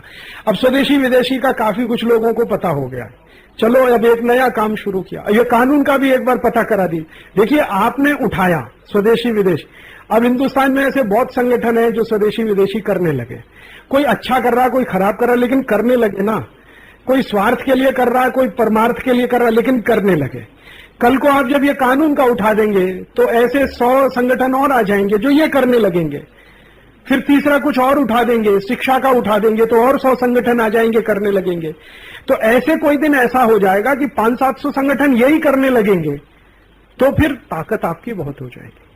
भले वो आजादी बचाओ आंदोलन के नाम से नहीं करेंगे, अलग अलग नाम से करेंगे, लेकिन उनमें सूत्रबद्धता, कॉन्टिन्यूटी हो जाएगी, और वो कॉन्टिन्यूटी सरकार को डराने के लिए काफी होगी। अच्छा, ये भी यही करते हैं, ये भी यही करते हैं, अच्छा कर्नाटक में भी हो रहा है, आंध्र में भी हो रहा है, राजस्थान में भी हो रहा है, तो फिर तो आईबी वाले रोज तो रिपोर्ट देते ही हैं। तो सरकारों को सोचना ही पड़ेगा। ये टैक्सेशन के नियम भी बदल सकते हैं, बहुत कुछ बदल, लेकिन ये विषय अभी तक हुआ नहीं है। एक मैं आपको एक छोटी बात बताऊं, थोड़े दिन पहले जोगिंदर सिंह का फोन आया, जो सीबीआई का डायरेक्टर रह चुका है, जोगिंदर सिंह। उसने कहीं से कैसेट वैसेट सुना, दिल्ली में रहता, उसका फोन आया, तो उसने कहा कि आपकी कैसेट सुन के पहली बार मुझे पता चला कि 34,000 ऐसे कानून है देश में। सीबीआई का डायरेक्टर, जिसने हिंदुस्तान में 10 साल टॉप मोस्ट पोस्ट पे काम किया है, वो आदमी कह रहा है कि आपकी कैसेट सुन के पता चला कि देश में 34,000 ऐसे कानून हैं। मुझे तो आज तक न किसी प्रधानमंत्री से इस पर चर्चा हुई, न किसी प्रधानमंत्री के कैंडिडेट से चर्चा हुई, न लीडर ऑफ द अपोजिशन से हुई, न कोई पॉलिटिशियन से हुई, कोई बात ही नहीं करता इसके बारे में। और उस आदमी ने ईमानदारी के साथ ये बात फिर इंडिया टुडे में कही, और इंडिया टुडे ने उसका कैप्शन छापा जोगिंदर सिंह के नाम से। हाँ, तो अब जब सीबीआई डायरेक्टर की ये स्थिति है, जिसके कंट्रोल में आप समझ लो कितना बड़ा, तो आम आदमी की सोचो ना क्या होगा। हमारे एक मित्र है जो आईपीएस ऑफिसर हैं, लखनऊ में आईजी हैं। थोड़े दिन पहले उनके घर मीटिंग हुई थी, नाम नहीं लेता क्योंकि अभी वो सर्विसेज में है। वो एक दिन अकेले में मुझे यही कह रहे थे कि इंडियन पुलिस एक्ट में आपने जो कहा कि राइट टू ऑफेंस हर एक पुलिस ऑफिसर को है, राइट टू डिफेंस किसी को नहीं है। मैंने इस पे 15 दिन सोचा और मैं मानता हूं ये सही है। 15 दिन लगा उस आदमी को ये स्वीकार करने में कि पुलिस ऑफिसर को राइट टू ऑफेंस है और पिटने वाले को राइट टू डिफेंस नहीं है। उसने कहा कि मैंने आपको पहली बार जब ये सुना तो मैंने माना ही नहीं कि ऐसा हो सकता। फिर उन्होंने सोचा, सोचने के बाद वो कहता हाँ बात सही है आपकी कि पूरे कानून का निचोड़ है कि उसको राइट टू ऑफेंस है और किसी को राइट टू डिफेंस नहीं है। तो मैंने कहा अब आप इसका विरोध करिए। तो उन्होंने कहा वो तो तभी होगा जब मैं रिजाइन करूं, क्योंकि मैं इसी एक्ट से संचालित हूं, आईपीएस ऑफिसर उसी एक्ट से। लेकिन उसने ईमानदारी से इतना जरूर कहा कि आपकी इस बात को मैं फैलाऊंगा जरूर, ये जो यहाँ की ब्यूरोक्रेसी है इसमें फैलाऊंगा, सेक्रेटरी से बात करूंगा, मेरे नीचे जो डीआईजी है उनसे बात करूंगा, आपकी कैसेट की डबिंग करूंगा, उनको सुनाऊंगा, ये करूंगा वो करूंगा। अब वो कितना करते हैं वो एक अलग बात है, लेकिन वो आदमी ने ये स्वीकार किया। सीबीआई का जोगिंदर सिंह ये स्वीकार करता है। तो आप जान लीजिए कि इसकी जानकारी हिंदुस्तान में 0.0001% लोगों को भी नहीं है कि ये कानून और नियम से हमें कोई हैरानी परेशानी होती है, और यही हमको हैरान परेशान करते हैं। अब जब इतनी कम जानकारी है तो फिर लड़ाई थोड़ी मुश्किल है। तो उसमें पहला चरण तो यही है जन जागृति का, दूसरा चरण सद्भावना बनाने का, तीसरा चरण ओपिनियन बनाने का, चौथा चरण सीधे लड़ाई लड़ने का। तो 4 चरण की ये लड़ाई है। अब ओपिनियन बनाना और उसके पहले जागृति लाना, दोनों के लिए आपको ये करना पड़ेगा, लिस्टिंग करना, सूची बनाना, सूची को छपाना स्थानीय भाषा में, कानून की पुस्तक लिखना, पेम्पलेट बनाना 8 पन्ने का, 10 पन्ने का, 20 पन्ने का, उस पर चर्चाएं हो जगह जगह, लोग क्या कहते हैं, लोगों की ओपिनियन, वो सब जब होने लगेगा तो थोड़े दिन में आप जैसे 150 संगठन और भी आ जाएंगे, तो आपकी ताकत ऑटोमेटिकली ज्यादा होगी। उनके साथ मिलकर कोई एक एजिटेशन शुरू हो सकता है कि भाई अब जब तक ये कानून बदलेगा नहीं हम तो जेल में ही रहेंगे, चलो जेल भरो करो, ऐसा कुछ होगा उससे। तो संघर्ष फिर शुरू हो जाए, तब तक संघर्ष की तैयारी करिए। यही है। समझ आया हम सबको, बात बैठी है दिमाग, तो बात बैठ गई है तो अब ये कर लेना है। अब ये मैं आपको याद नहीं दिलाऊंगा, 6 महीने बाद आपकी चिट्ठी आ जानी चाहिए, भले पोस्ट कार्ड कि हमने इतने कानून का लिस्टिंग कर लिया, इतना भर चिट्ठी आ जाए, वकीलों की मदद से हो जाएगा, उसमें कोई मुश्किल नहीं।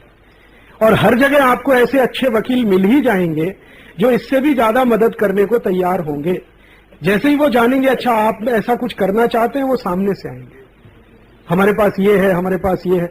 कई वकील मिल जाएंगे अलग अलग हाई कोर्ट्स में जो आपको पूरा हिस्ट्री बता देंगे एक एक कानून का, और वो भी समझा देंगे।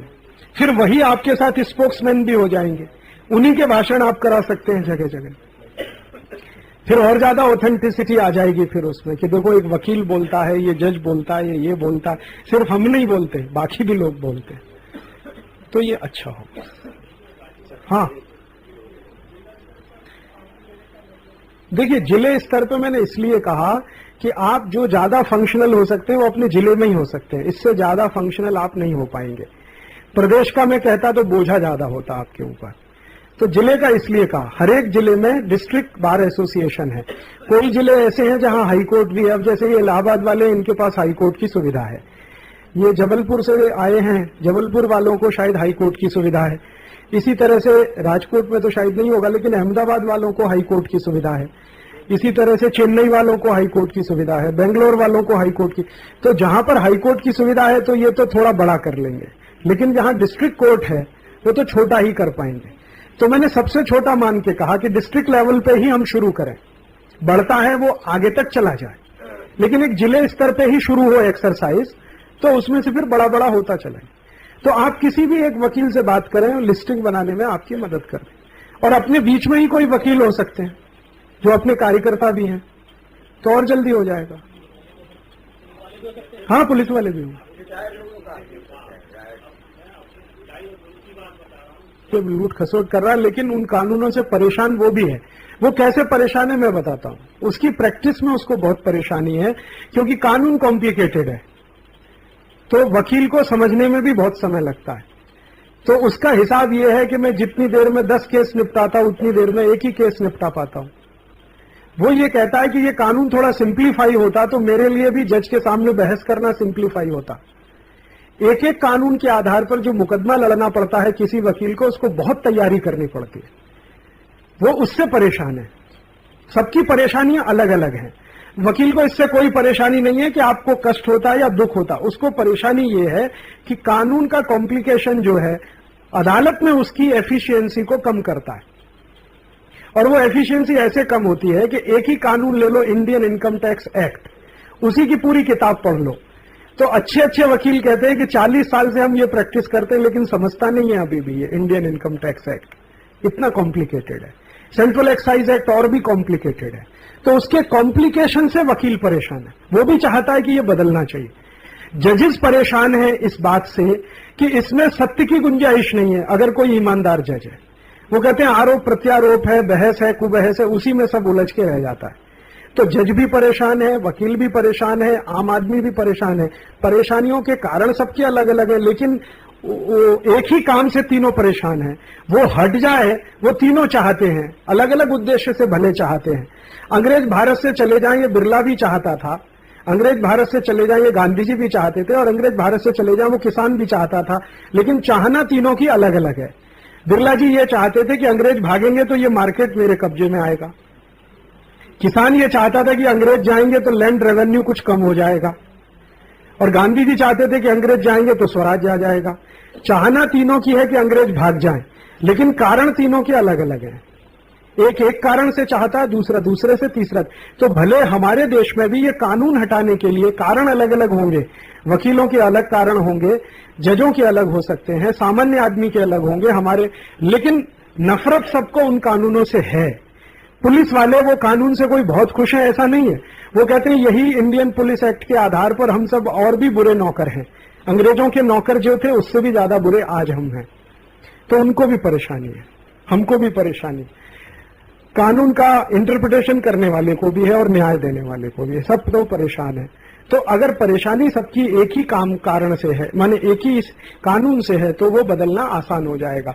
भले उसमें उनके अलग अलग हिसाब से वो कैलकुलेशन करेंगे, वो तो सभी लोग करते, अलग अलग हिसाब के कैलकुलेशन से ही लोग आते हैं।